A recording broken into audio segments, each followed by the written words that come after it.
Okay, more about the encouraging thing. Here's something I didn't cover in the last vlog. It's very encouraging to be taken off topic. I found, for me personally, that it was very easy for me to wallow in my misery, and I was very easily swayed and discouraged.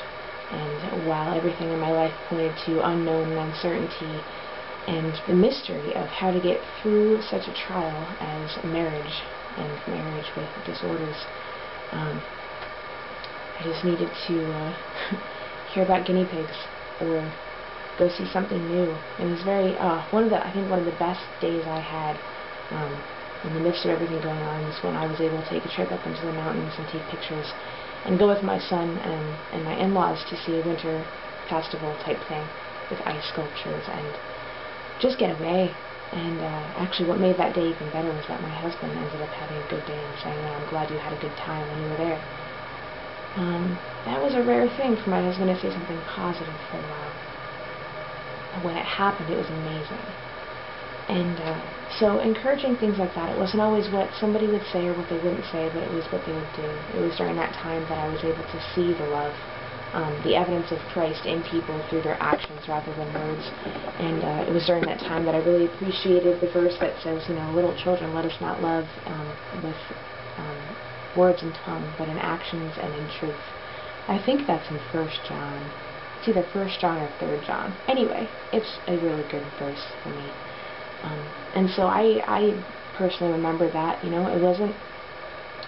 wasn't necessarily a time in my life, well, I didn't see it this way at the time, but it wasn't necessarily a time in my life when I had to learn how to speak to people. It was that I needed to learn how to serve, not be a servant of somebody or a slave of somebody, but I needed to learn what love really was and what sacrifice really was. And we daily sacrifice our comforts and our pleasures for our country and for our love for people. And often people say that in vanity, and they're really just wanting to soak up all the benefits that military has to offer.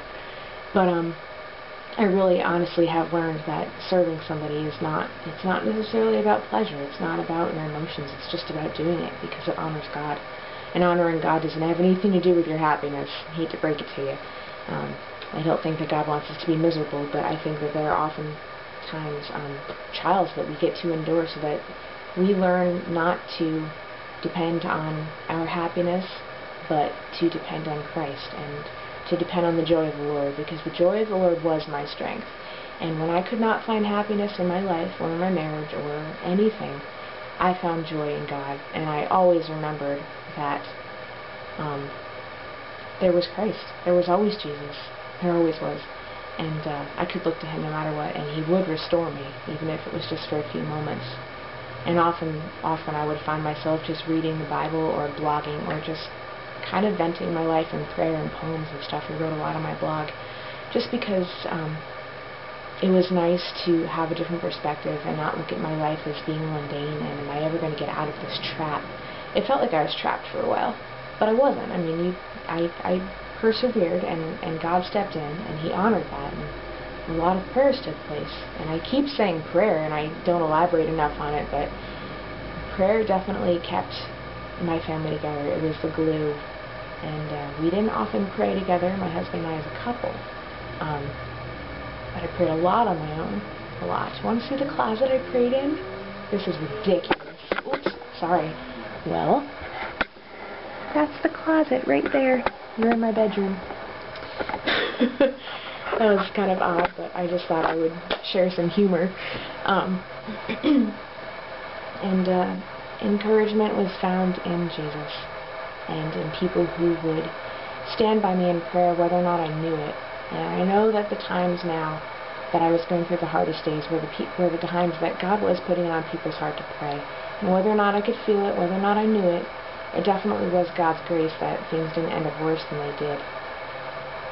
So I have a lot of thanks to a lot of people, and a lot of people that I'll probably never know who prayed for me. I'm sure that people read my blog and didn't know what to say and didn't want to follow because they didn't want me to track them or whatever, and so they would just pray, or they'd be like, I don't know how she does it. I don't know how I did it. I didn't do it. God carried me, and it could have been worse than it was. I know that it could have been worse than it was. Okay, so I think I might sign off this vlog episode and start a new one on things not to say.